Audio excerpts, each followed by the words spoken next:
Central to the incorporation of spirituality into healthcare is the notion of patient-centered care. The fact is that the patients, veterans, service members, and families that we are privileged to serve each come to us with their own personal story to tell. For many, these stories are likely to include a dynamic interplay between variables that we might label as spiritual, religious, psychological, social, or physical.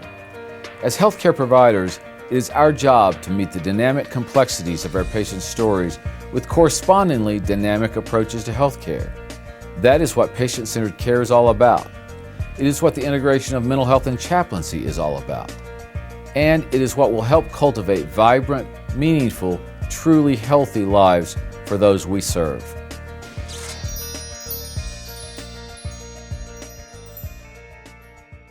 I believe in God, but I don't believe God was over there at all.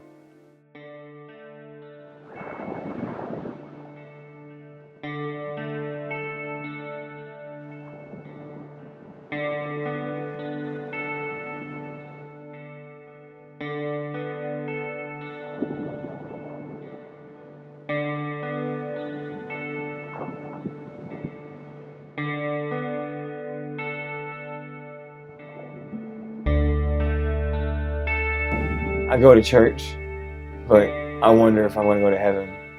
I wonder if what I did was right. I wonder why it couldn't have been controlled from a higher level, which would be God. I feel bad about a lot of things. I feel guilty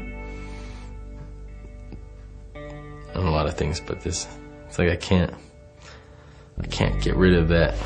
I can't get rid of that feeling. I saw people blown apart. I saw people without heads and mutilated bodies and the most horrific things you could ever imagine. And I had to take pictures of it. I can't erase those pictures. And as long as those pictures exist, my memory of that won't go away.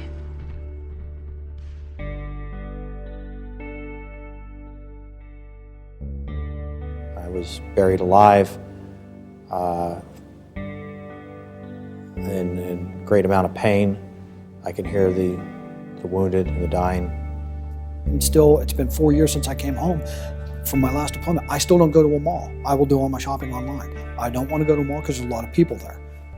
You get stuck into that feeling that there is a threat around you, which brings you back from actually connecting with people that are outside and around you. I've gone through a lot of different therapists, different therapy types, and they'll say that, spirituality is important because everyone has their higher power, and ask for forgiveness, but I've still never been able to ask anybody for forgiveness because I'm really not ready to be forgiven yet. But I think the first thing that came to my mind when I didn't feel right was feeling guilty. Here I am on a MIT team, of 10 guys. I mean, it's nine Marines, 1 sailor, and not quite sure what was going to happen with my team left behind. And I'm the guy that got hit. And as a corpsman, we're not trained to be the guys that got hit, and it messed with me for a while. But I was sitting there in the bed, and I said, hey, you know what? I need to talk to the chaplain. Hey, good morning. How you doing, sir? All right, good to see you again. Good to see you too. When you hear the stories of so many of these servicemen and women and what they've been through and what they've overcome and what they've achieved and the sacrifices they've made, it's an inspiration. It reminds you of what an honor it is to really support them and serve with them. My name is Bill Cantrell, and I'm a commander in the United States Navy Chaplain Corps. Heavenly Father, we give thanks this day. Perhaps the best known of all Scripture in the Old Testament. In the midst of his most difficult trial, King David was able to write this psalm: "The Lord is my shepherd." Whether they're on the ship or on land or whatever's going on, we're there. And anytime a CB or a sailor or Marine need a chaplain, we're within arm's reach. You're credible. When they're suffering, you're suffering. When they're eating dust, you're eating dust. I've had the opportunity to work with a number of combat veterans who have really taken their experience in the war has taken a toll on them, emotionally, psychologically, oftentimes physically. Clearly, the great risk that they take in sacrificing so much of their life to do these things is such an invitation for moral injury. And that is really an opportunity for the chaplains to step in and really take up the reins where science and medicine can't necessarily provide all the answers.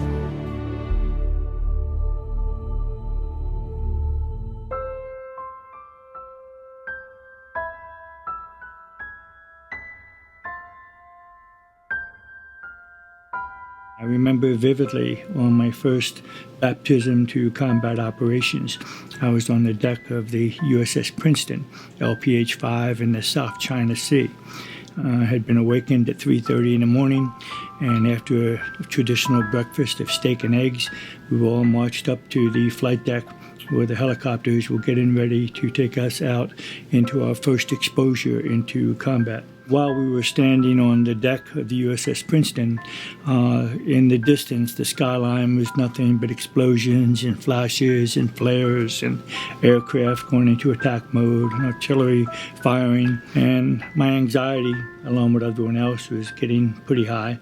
Not so much because of whether I would live or die, but more so, would I let the people down to my left or right? Would I be able to do the things that I needed to do in that kind of an environment? Well, lo and behold, right before I boarded the helicopter, a chaplain would come up behind me, put his hand on my shoulder, and say, "God bless you, son." And that kind of settled me down a little bit. You know, if I knew that God was on my side or the chaplains were on my side, I was in a better position to do those things that I needed to do.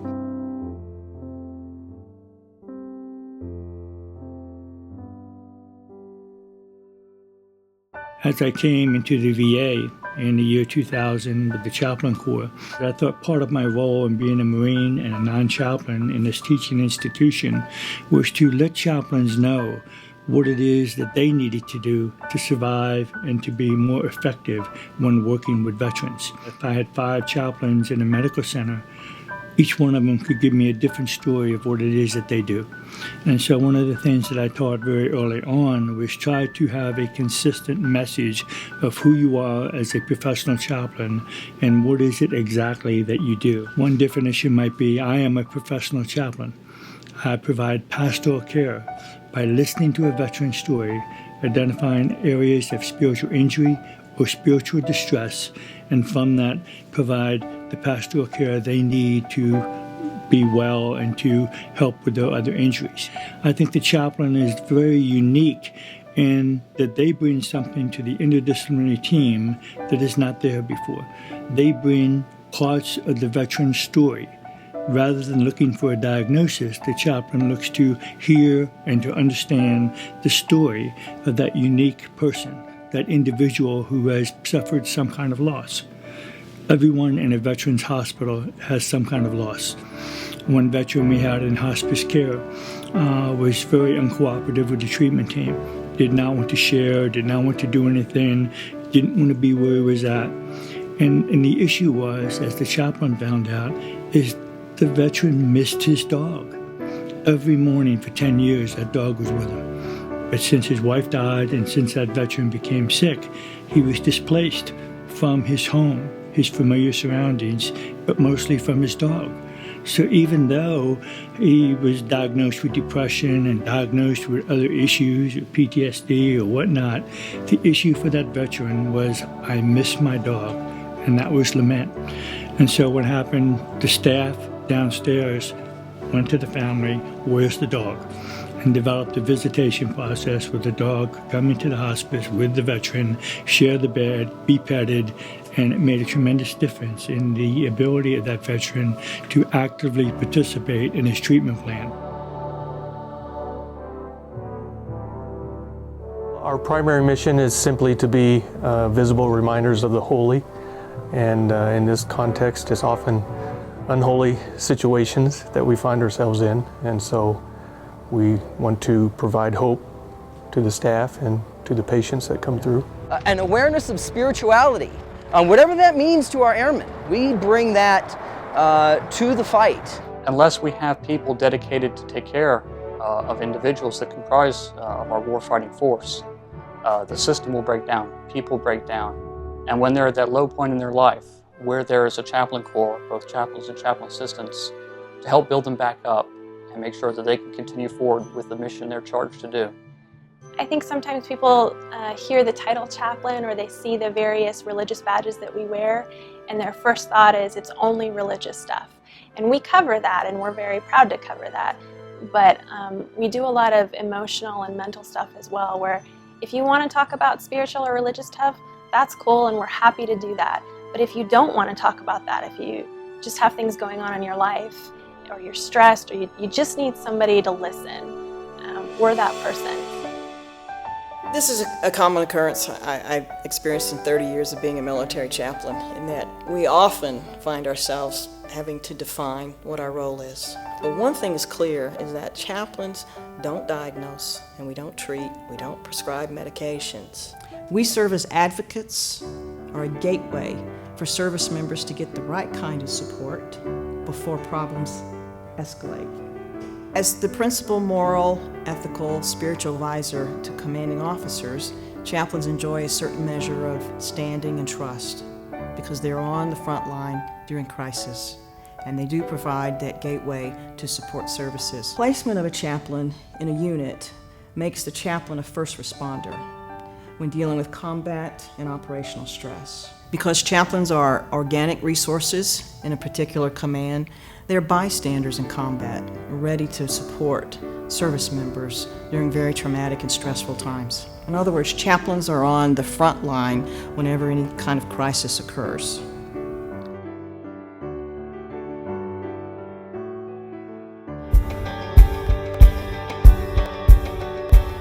I just really gained an appreciation for the soldiers that serve us and put their lives in danger every day so that we can live in the freedom that we do.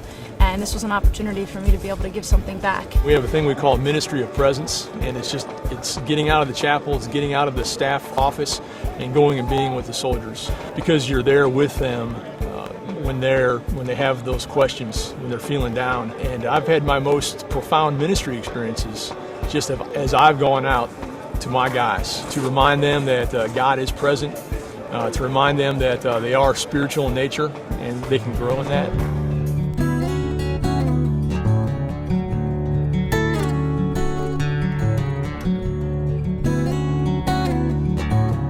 The kinds of problems that service members bring to chaplains fall out in three different areas: spiritual distress and struggle, emotional problems, and behavioral problems. Spiritual distress and struggle might look like loss of meaning and purpose and hope in one's life, issues of grief and loss, anger with God, a sense of abandonment, or guilt over what one may have done. And then there's certainly trauma, whether it's the trauma of being to war or trauma experienced in other areas such as sexual assault or harassment. Service members talk to chaplains about a variety of emotional problems, things such as post-traumatic stress disorder, anxiety, depression, substance abuse or misuse, and anger. Behavioral problems that service members bring to chaplains include aggressive behavior, domestic and intimate partner violence, relationship problems, suicidal thoughts, or they may be sent to a chaplain after they've had an actual suicide attempt. From an operational standpoint, commanding officers or service members' leadership sort of have the mentality of fix them and send them back to work. So many times a chain of command for a service member will send them to see a chaplain. What's unique about the role and function of a chaplain is that as chaplains, we provide absolute confidentiality to service members so that one does not have to suffer in silence. The service member can discuss their fears and concerns, and they can be understood and heard. Talking to a chaplain is a safe place to tell one's story without fear or judgment.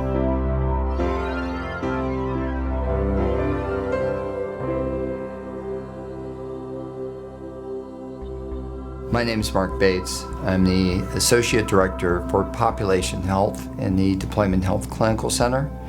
one of 3 centers in the Defense Centers of Excellence for Psychological Health and Traumatic Brain Injury. We've had the good fortune to be assigned as the DoD lead for the integrative mental health strategy for chaplains' roles in mental health. That's been a very exciting activity to be part of because it's truly historic. To have both the Secretary of Defense and Secretary of the VA say this is one of the top 28 priorities for DoD and VA to look at to support our service members and family members. As a prior training director in the clinical psychology residency, I especially like seeing it because spiritual health was one of those areas that we all knew was very important with many of the people we were working with, but wasn't always something that we were trained well on how to address. And also the area of working with chaplains, we did it fairly well informally, but there really wasn't much guidance on the ways to best leverage connections with chaplains and supporting patients. And to tell you the truth, there might have been even a little bit of stigma for talking about spiritual issues as a mental health provider. So that we now have a way to look at this issue to better understand what chaplains bring is incredibly important. I have the good fortune of starting out on the line side in the Air Force as a pilot, getting a lot of direct contact with chaplains during the course of the regular day. As a cadet at the Air Force Academy, you go through a very rigorous basic training. It's all summer. The chaplains would be there walking through the units, checking in with the basics and the staff. They'd actually sit and eat lunch with us and make a connection. Later as a pilot, I flew airlift, and chaplains often came to our squadron to check in on their rounds. Typically it was the same day each week, and we became very familiar with the chaplains. We learned to trust them, and they also flew on missions with us. That's what chaplains do, is they are right there side by side with unit members, so they have the unique connection with the people doing the work in the military that mental health providers often don't have. And my assignments prior to being a training director, I got to work directly with chaplains on trauma response incidents. For example, we had a very gruesome fatality at Hanscom Air Force Base, and I worked with the chaplain in supporting the unit that lost one of their members in an accident. That was not your typical clinical encounter because we were working with the whole organization. And then staying around a little bit later to talk with people that may have been more affected by the event. I think that's one example of how mental health providers and chaplains often work well together, is responding together to a group event, often at the request of leadership, and then providing support to leaders, the larger group, and then individuals. Spiritual health and wellness is a critical part of the DoD readiness mission, right? So we focus on making sure that our service members are fit for duty. That's the minimum bar to be able to deploy and do the mission. So anybody below that bar, not fit for duty. But what we want is people that aren't at the minimum, but really are resilient. Spiritual fitness, especially when you think of key components like meaning and purpose, is the engine often that keeps people going. It's the reason why they stay a little bit longer, why they want to be there for their team. It also is, when they come back, a source of strength for reintegration. And when we think about this critical transition period for when they leave service and they go to the VA and they go to a civilian life, it's a source of strength during those transitions. And hopefully we can help minimize examples of where we've seen in past conflicts veterans having a hard time making that transition. When VA Mental Health and Chaplaincy began to address the portion of the integrated mental health strategy that had to do with how chaplains may integrate into mental health care services, we thought that one of the things that we really needed to look carefully at was the distinction between the chaplains who serve in the VA and the chaplains who serve in the Department of Defense. I think that most everyone understands the Department of Defense is about our national security. So they conduct war and combat. They defend our country at home and abroad, which takes our chaplains to various places across the world and in various settings. They provide humanitarian aid. They oftentimes are responding to crises, whether it's an earthquake or a tsunami or some other event that takes place in the world. And so chaplains operate in a very fluid and diverse context, and also one that has a very high, what we call an operational tempo. A lot of energy, a lot of stress that sometimes is involved in that particular setting.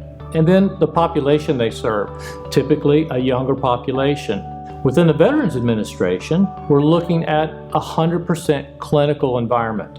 So the chaplains that are serving in this particular environment are dealing with primarily an older population in a hospital setting, or they may be working in an outpatient clinic in a rural community. I've often been asked about the similarities and differences between VA chaplaincy and chaplaincy within the military. All VA chaplains work in a healthcare environment. They are all healthcare chaplains. And with that, they tend to specialize.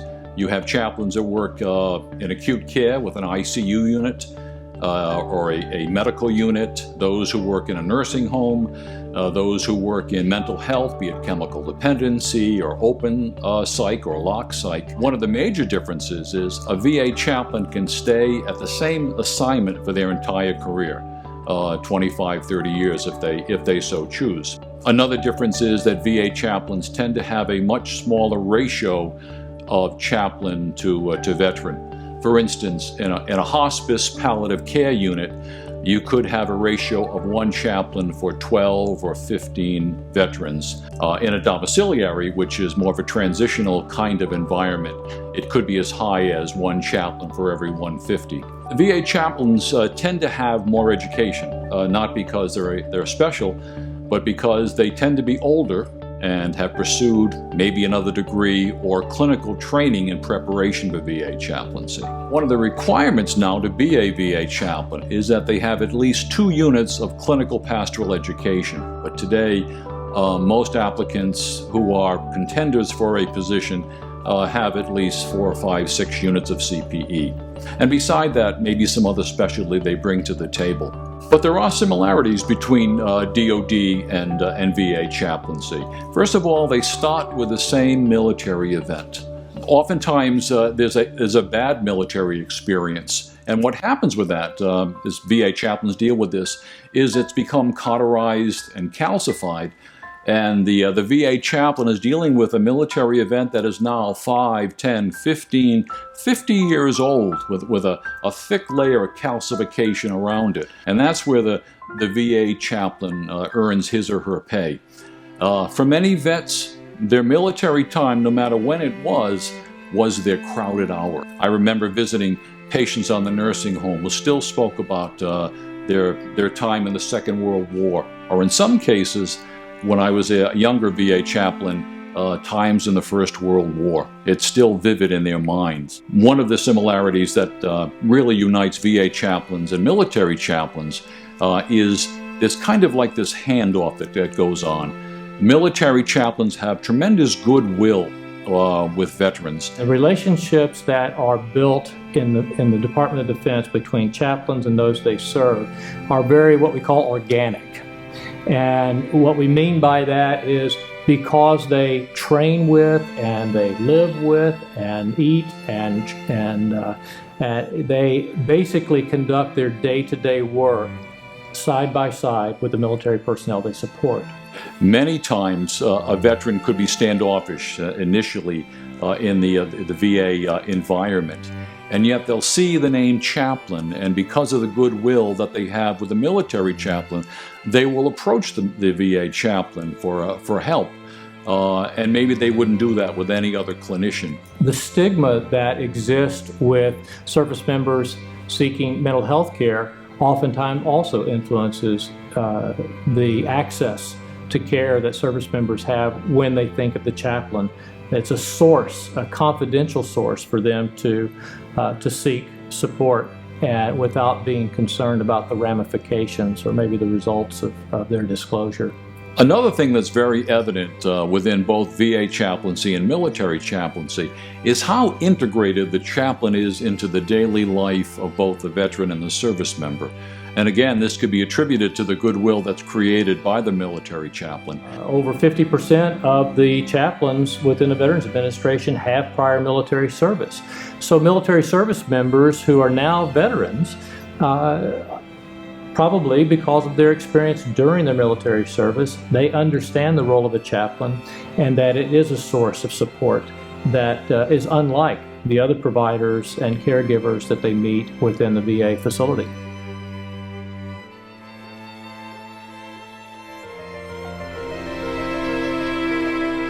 The crucial part of why we need to be a team is that patients don't come into the hospital and say, today I want my spiritual care done. Today I want my psychological care done. Or today I just want medical care, only medical care. No, patients come into a hospital, to a healthcare setting and say, I'm hurting, I'm suffering. Can somebody help me? So we need a group of people with multiple angles of worldviews and expertise who, when they hear the story of a patient, they have their interpretive lens focused on that patient, and through their lens, they hear variable components of the suffering, and not with the commitment to the idea of we're going to fix that person.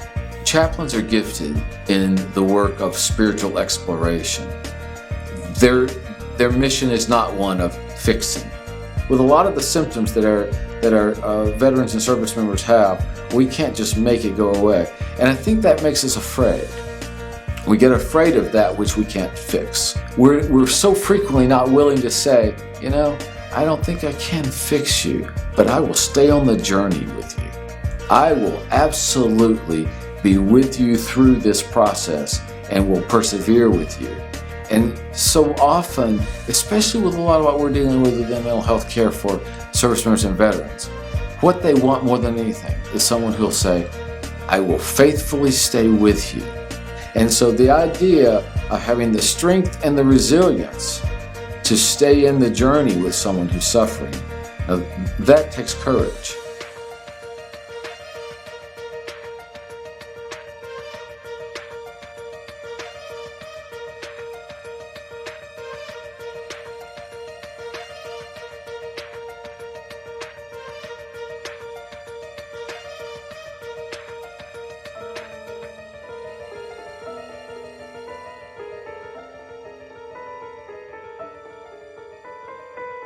Different people mean different things by that term spirituality. To me, it involves a broad series of things, like why am I here? What's the purpose of my life? What happens to me when I die? Why did this horrible event happen to me? Why does this child have this illness versus these other people, they don't have their children being ill? All sorts of things that come up, all sorts of specific situations where people are grappling to try to understand what this all means. And then it ties into, well then, how best should I live my life? What's the right thing for me to do? So all of those things, definitely, and how people answer those. And of course, it's not like they have an answer once and it's over with. These are ongoing questions that people struggle with throughout their life. But how they answer them definitely affects how they feel. So psychological health certainly has to do with, are you anxious? Are you depressed? Do you feel good? Do you have a degree of confidence? Do you have, I think to some extent, a sense of purpose to what you're doing? And to the extent that you have answers to some of those questions, that that will influence how well you feel. The two have a very strong relationship, and it's not uncommon for mental health providers to have to take on some of those existential questions that people are struggling with, and it's not uncommon for chaplains to have to take on addressing some of the psychological symptoms that the service member or family member might present to the chaplain.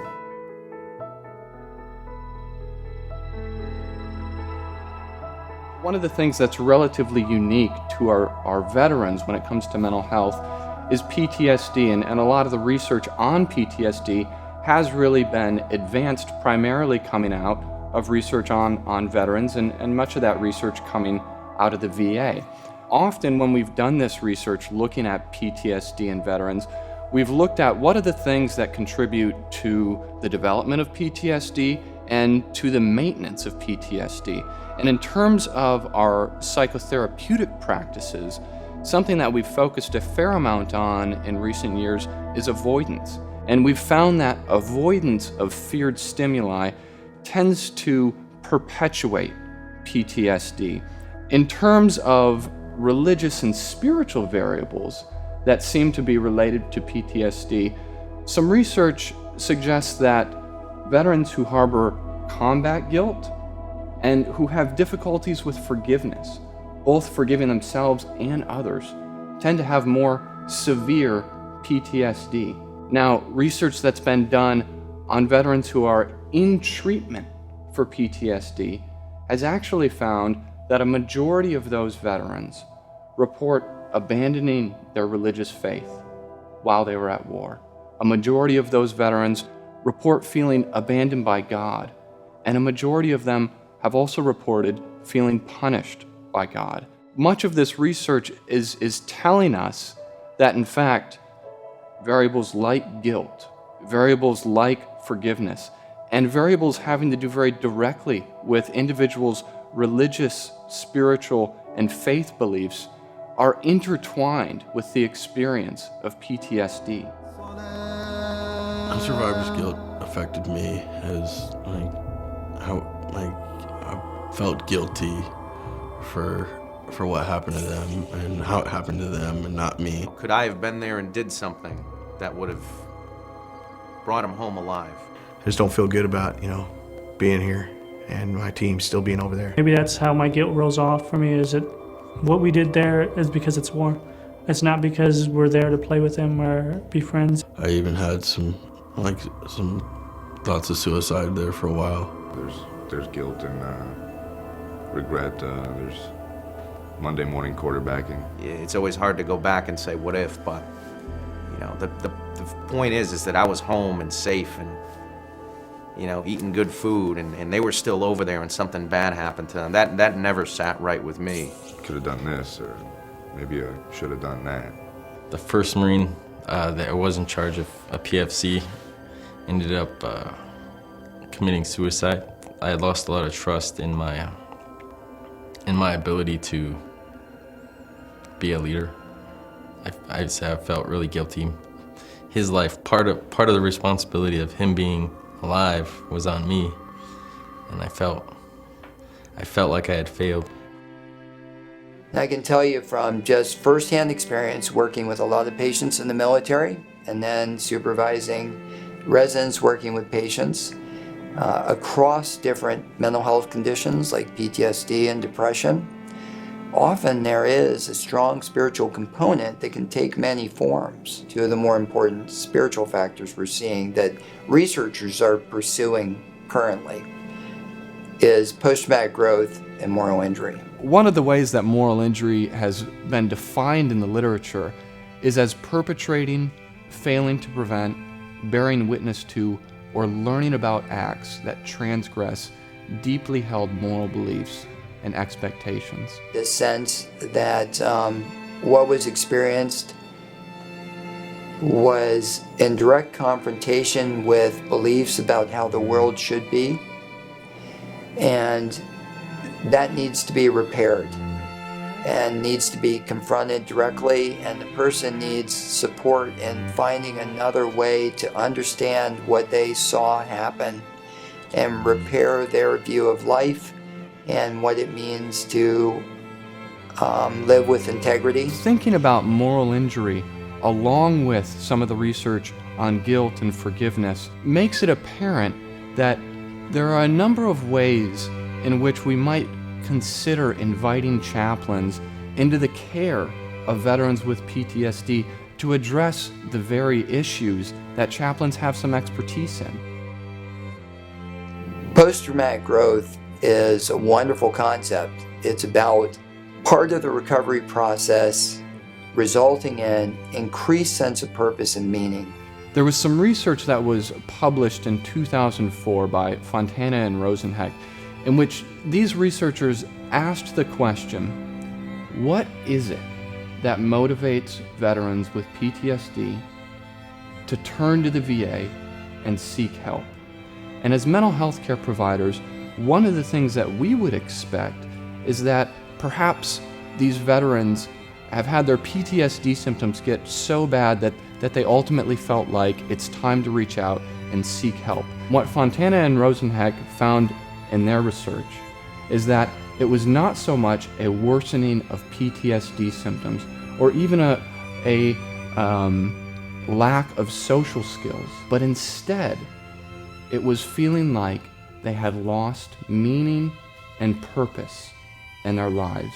And that's why they turned to the VA for help. A really important part of living is this idea of this sense of, why am I here? Am I living a full life? Am I meeting my commitments to myself, my God, my higher power, my family? When we treat a patient, I think we partly focus on reducing symptoms, and another part of that can be as important or more important to patients is that idea of sense of meaning and purpose. So we need to think about in our healthcare system where veterans with PTSD are turning to us because they feel like they have lost meaning or they have lost purpose in life. Do we have a system of care that is set up to optimally take care of these veterans and address the reasons why they turn to us? Religion frequently serves as a way for persons to cope who are suffering or in the midst of trying to make sense of their suffering.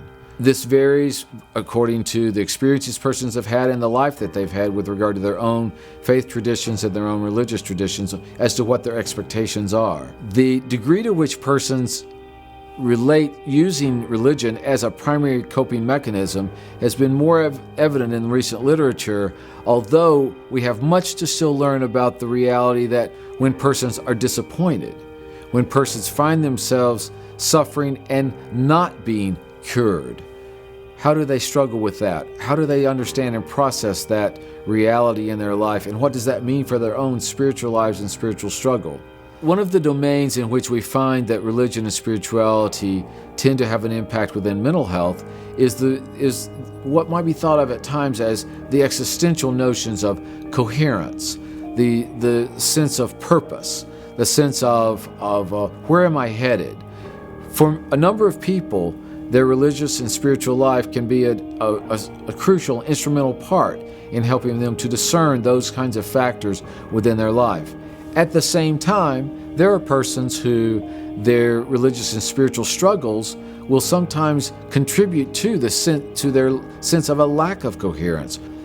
All of these things have to be considered fully and more optimally when we're thinking about these intersections of spirituality and health.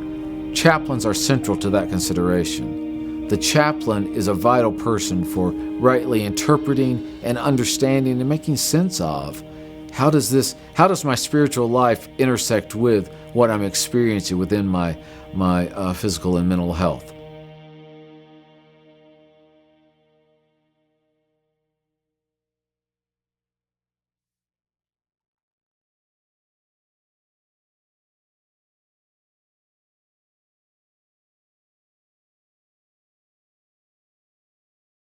One of the big issues that we have within chaplaincy today is the whole idea of research.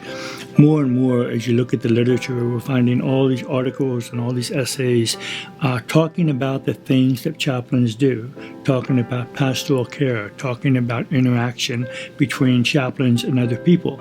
But surprisingly, they're not being written by chaplains.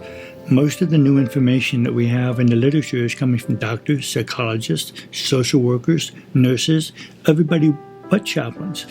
And we ask ourselves, why aren't chaplains more involved in the research process? Well, one reason might be that they don't like doing research. Chaplains really see themselves as the more there for the person and what the person's story and what the person's lament is all about. It bothers them sometimes that the focus of psychiatric or psychological care can shift to one of an evidence-based diagnostic processes where everyone is very focused on outcomes. They're afraid that with the focus and the emphasis on evidence-based outcomes, that they will lose that connection, their connection between the pastoral care and the veteran that they're used to establishing. Because of the fear of losing this connection, some chaplains don't jump at the opportunity to become part of a research team or a research study. Chaplains may fear being co-opted by mental health, that it would just be a one-way conversation focused on a chaplain making referral or a handoff of a service member to mental health instead of a partnership with mental health that's patient-centered. Chaplains may have a concern that adopting evidence-based practice kinds of tools may push them more into a medical model as opposed to providing spiritual care and pastoral care. They may think that looking at outcomes and metrics for an area that's very intensely personal and subjective and concerned about how do you measure the outcomes of working with someone and moving them out of spiritual care into more of a science-based model. First of all, how we even interpret, what do we mean when we say we're researching religion and spirituality? For some, that might be understood to be an assessment of how valid are these beliefs, or what's the efficacy of this particular religious practice in terms of a person's well-being. And I think there's a lot of caution among chaplains to look at it in that way, simply because for most chaplains, it's not so much about the efficacy of what they do, but perhaps who they represent and what they represent, and the power of faith. And so I think to measure outcomes based on what a chaplain does in terms of their activity is a very difficult thing to do, and it's something we continue to struggle with.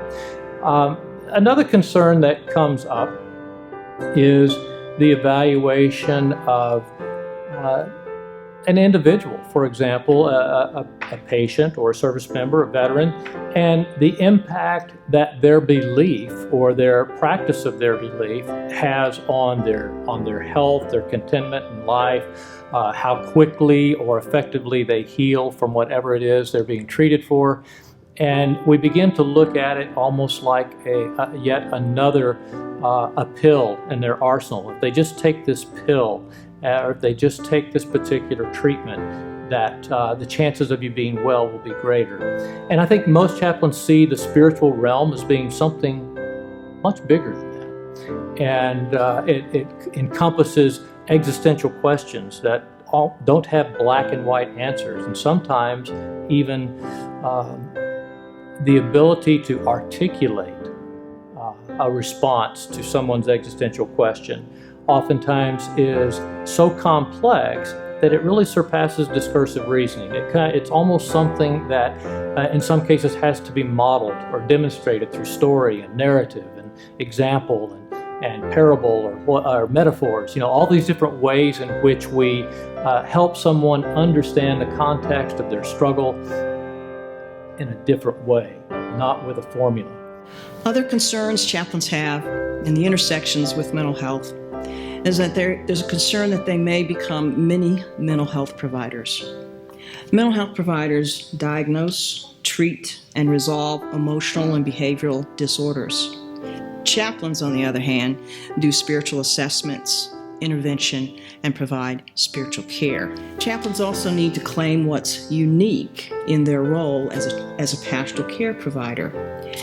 Oftentimes, the role of the chaplain is not clearly articulated to mental health providers, and it's simply a matter of having a conversation with the mental health provider to talk about what chaplains do and can bring to the care and treatment of patients. Chaplains speak a different language than mental health providers. We have a different reference point or a lens. We don't function from the medical model.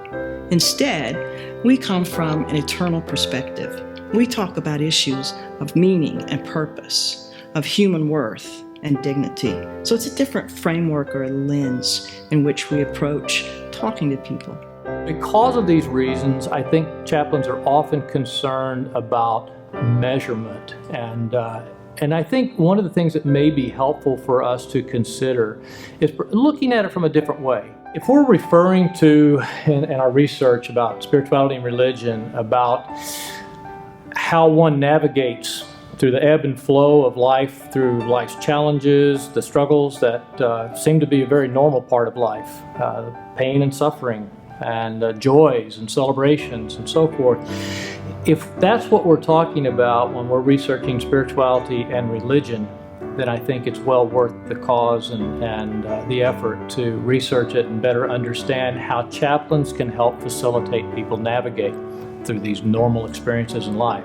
It's an opportunity for us, if we'll look at it in this way, when we're considering metrics and measurements and research about spirituality and religion, perhaps we can reframe it and think about it from the perspective of how can we join with everyone else that's in the healthcare professions and look at what we do from the perspective of continuous improvement. How can we take the great skill sets that we bring to the table already, the things that we do quite well, and continue to improve what we do so we can better serve those who are entrusted with our care.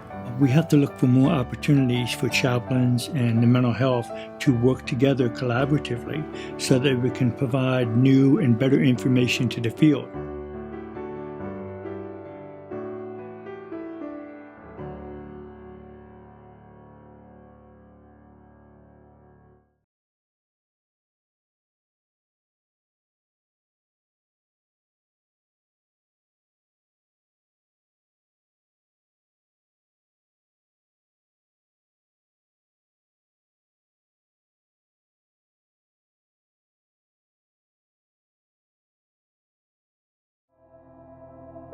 When considering the relationship between spirituality and health and the research that has been done over the last couple of decades, there are a number of promises and a number of pitfalls.